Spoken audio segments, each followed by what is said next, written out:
So, what's the worst thing that's ever happened to you when you were traveling? I'm sure you don't have to think too hard about that one. Hi, this is Christine of GRRRL Traveler. Today I'm going to talk to you about the 10 common things which can make or break your travels, as well as the ways that you can deal with them when you're already on the road. When I was doing my best and worst of 2016 video, I realized that I encountered a fair amount of worst case scenarios for a traveler that year. It wasn't because I was accidental or unlucky, but it stands to reason that the more you travel, the greater your odds are at encountering these certain situations.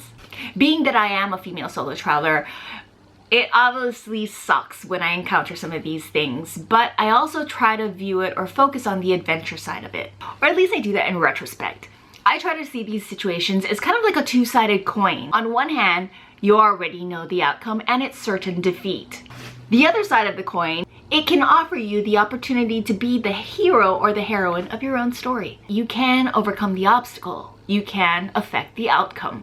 But I get it. For most of us, there is no do-over. This is the one, probably the first and the last time you will be visiting that country, and you've saved a lot of money in order to get yourself there. So you want to make it count. So let's start with the baddie bads first. Number 1, theft and crime.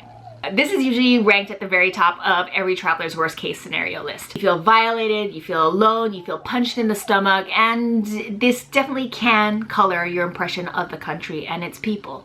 First, take preventative measures and leave your valuables at home. If there's any question of whether or not you're going to miss it if you lose it or if it gets stolen, then leave it at home. What I try to do is I try to keep a carnet or a gear list. Now, a carnet in the television production world is kind of like a gear list, and it's like itemized with everything from description, where it was bought, country that manufactured it, date you bought it, how much it cost, serial number. And what this does is it shows proof of ownership, that you came into the country with these products and you are leaving the country with these products and you didn't buy anything else along the way. Usually this helps with taxes and customs, but I usually like to use it as kind of like backup documents to just kind of support me in the case anything gets stolen and I have to file a police report.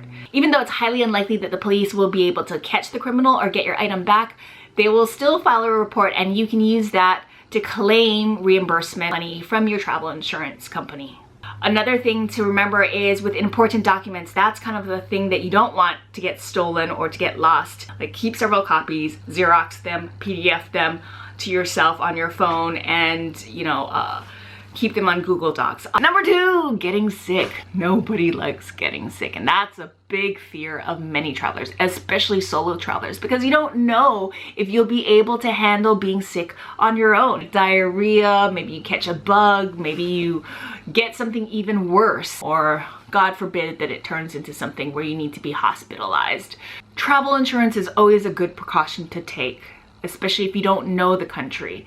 So I like to see my travel doctor in advance to kind of let him diagnose the country and tell me what travel shots I need, as well as what meds might be good to take as backup for my first aid kit. The good news about this is that the moment you get sick abroad and you encounter some of these worst things, your fear of them diminishes because you know you've already tackled it and it wasn't a big deal.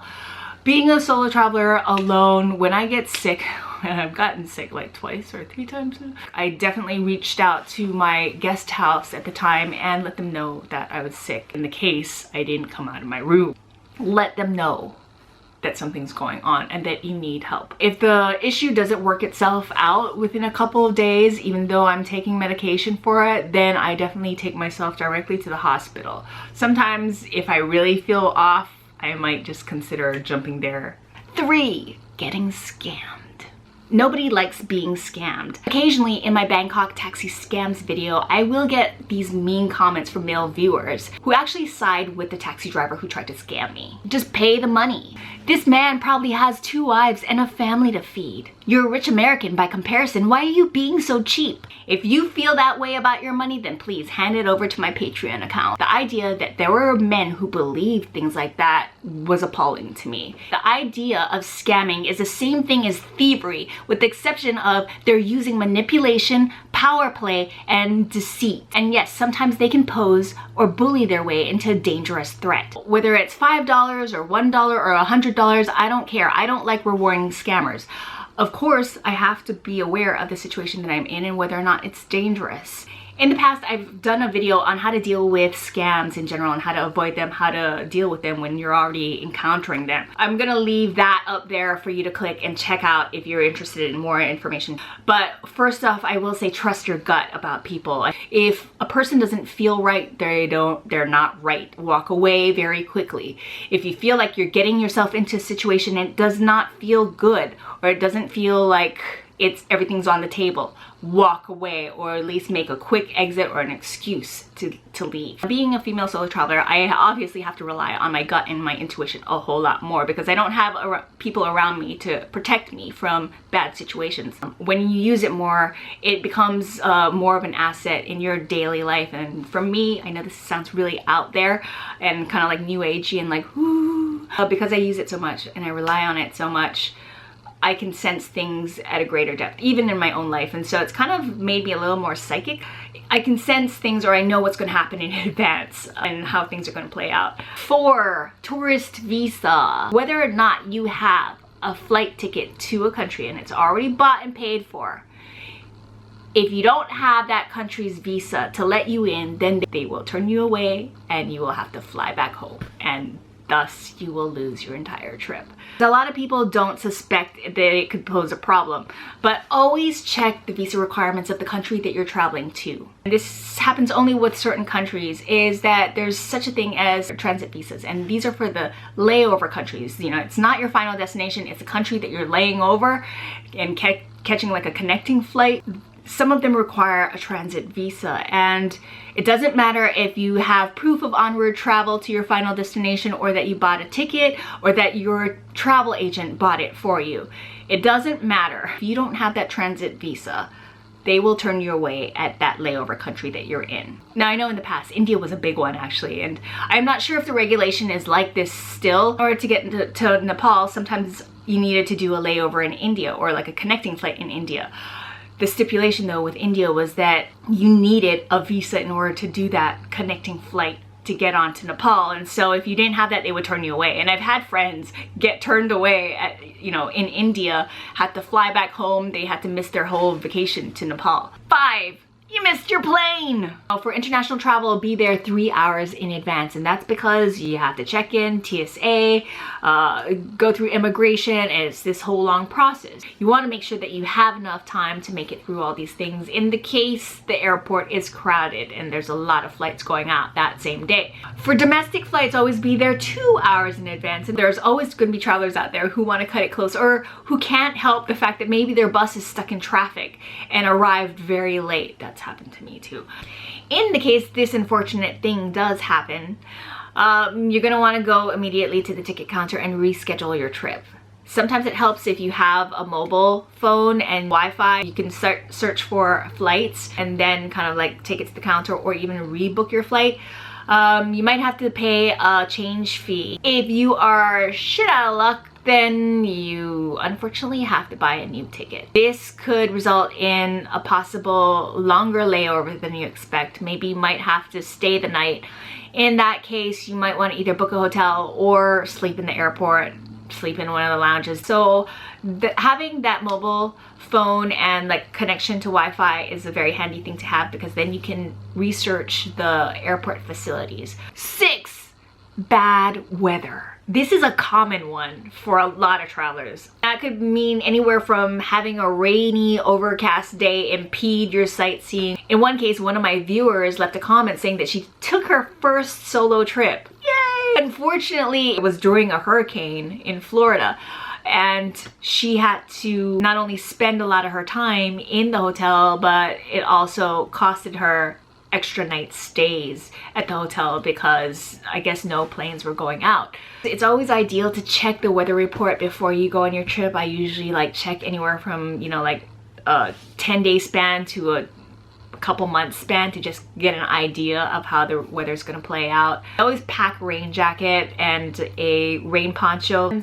Bad weather is gonna force you indoors, so check out indoor activities. Ask your concierge, ask your front desk at your hostel, what are indoor activities that you can participate in, you know, whether it's like galleries or going to museums, taking in concerts, or Even checking out grocery stores, for me, you know I love grocery stores and 7-Elevens. It gives you cultural insight. So you can experience some things rather just stay in your hotel or just kind of like, oh, then that's gonna make you feel like you at least experienced some of that country before you had to leave. 7, have you ever had your debit card or your credit card flagged? One of the most uncomfortable things for me is when my ATM card is flagged. Now, first of all, always notify your bank of the countries that you're traveling to or your travel itinerary so that they know what countries to allow transactions in. 2, if the service provider that you're trying to make a transaction through is located in a country that you did not tell your bank or credit card company about, then they might flag you. That's happened to me in several cases where I was traveling through, say, Greece and Turkey, and I wanted to book a hostel through Hostelworld. Well, Hostelworld, the home base is actually in Ireland.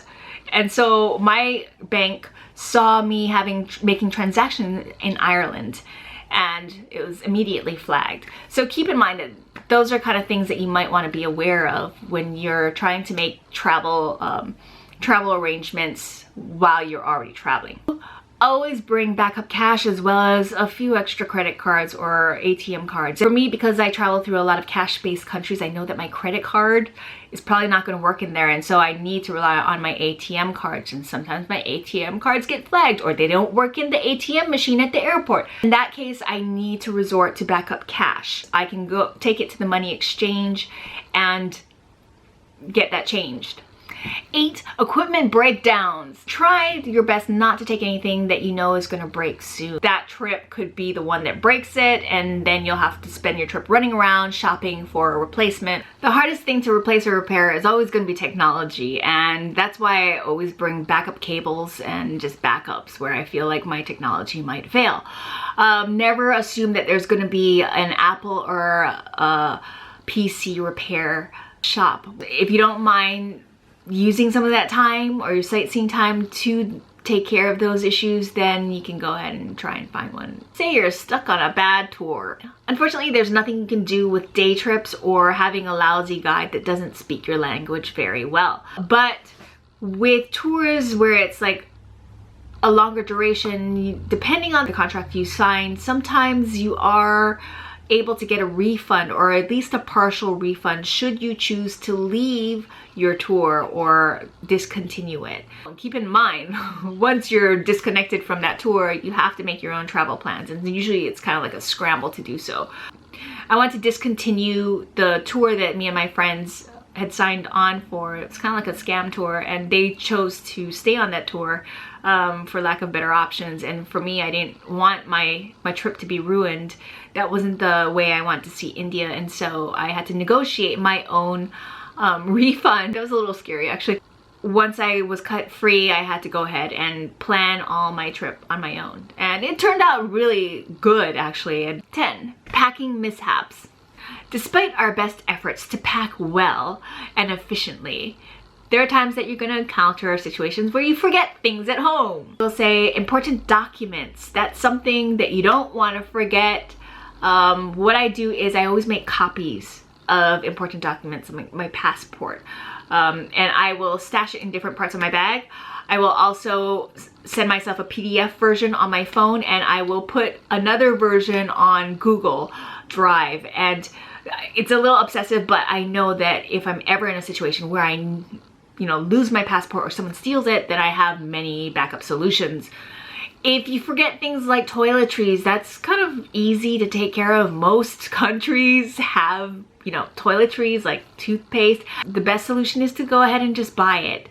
Buy it when you're in the country, and just tell yourself you got a souvenir. When I go to India, there's a certain brand of Ayurvedic soap that I love getting, that's kind of like costly in the United States. But when I'm in India, I'm just like, okay, I can leave the soap at home because when I get there, I will buy this soap.